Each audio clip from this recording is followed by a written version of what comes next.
To Ocean Beach, workers have been trying to free a man who was trapped. Let's send it right over to CBS 8's Chris Groh live at the scene. What's going on, Chris? And we can actually see the man now being pulled out there on the stretcher.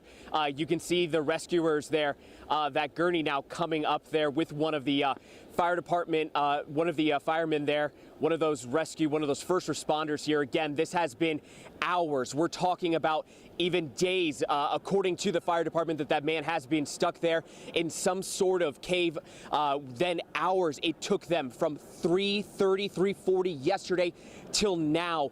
Here at 11 o'clock, we are now finally watching as this man has been rescued, pulled up from about 10 to 15 feet deep of a hole after slipping there in the bluffs into the rocks. Again, we've been waiting all day here for this moment, and it has finally arrived. We don't know yet the status of this man. At last check, fire department and lifeguard officials told us that he was communicating. They were giving him water as well as electrolytes to keep him going again. But imagine the elements right now. It's cold and it's only 11 o'clock, but been here for 3 days. The rain that we saw, those cold, frigid temperatures, the waves constantly crashing into that area. He was stuck for so long. They tried a number of different methods, from micro explosions to, we heard that didn't even work, to a drill, again, to try to free this man who had slipped into those cracks. Now, this man was first discovered just yesterday by someone who was actually walking near this area, a current Army service member who happened to be back in town from his full service there, was actually walking through this area when he heard those cries for help. And so what he did is what so many of us would probably do, and that's try to find those calls for help. He actually made contact with this man, and thankfully, because of his discovery now, this man being finally rescued by these first responders. But I want to play you a bit of a phone conversation that we had here with that man. We'll get to that in just a little bit, because we want to stay again on this very dramatic moment here unfolding right before our eyes here, wanting to see exactly what is going to happen here with San Diego Fire as this crane that's been parked there for, as of 4 o'clock in the afternoon yesterday, waiting for this person again to finally make their way here up towards ground level here as we come from below those bluffs. So this has been a very slow process. This has been a very long rescue operation. We know San Bernardino crews have been out here, as well as San Diego Fire, San Diego lifeguards, Chula Vista even assisting as well too. We know geologists with the city as well as soil experts have been assisting, and this has been quite a moment here for a lot of the residents here in Ocean Beach. We've gotten quite a crowd that has gathered up to wait for this moment. Again, everybody's saying the same thing. We really hope that he is able to get out, and now we are witnessing this moment again unfold right in front of us on live television as he is finally being brought there via that gurney, via that crane there, to those first responders who are hopefully, again, going to get a quick vital check and then get him to the hospital.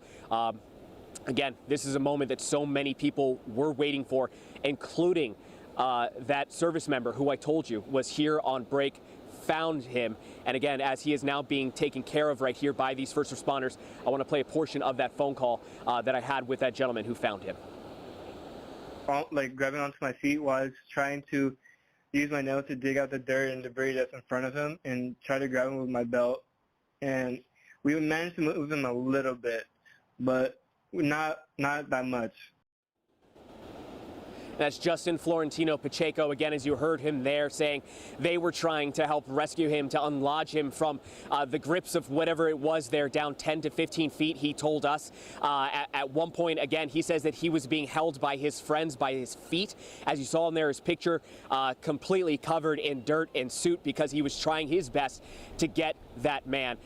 He actually was again, really worried. Today, he told me he had never experienced anything like this, and constantly asking again, how is that man doing? Have they gotten him out yet? And thankfully able to text him, and hopefully he's watching now, seeing that, again, that man has been taken out and finally rescued. And hopefully, again, we can get a quick update here on his status. I got to imagine he's going to need a lot of medical attention. Again, upwards of 3 days there and several hours stuck in that hole with all of the elements that were here.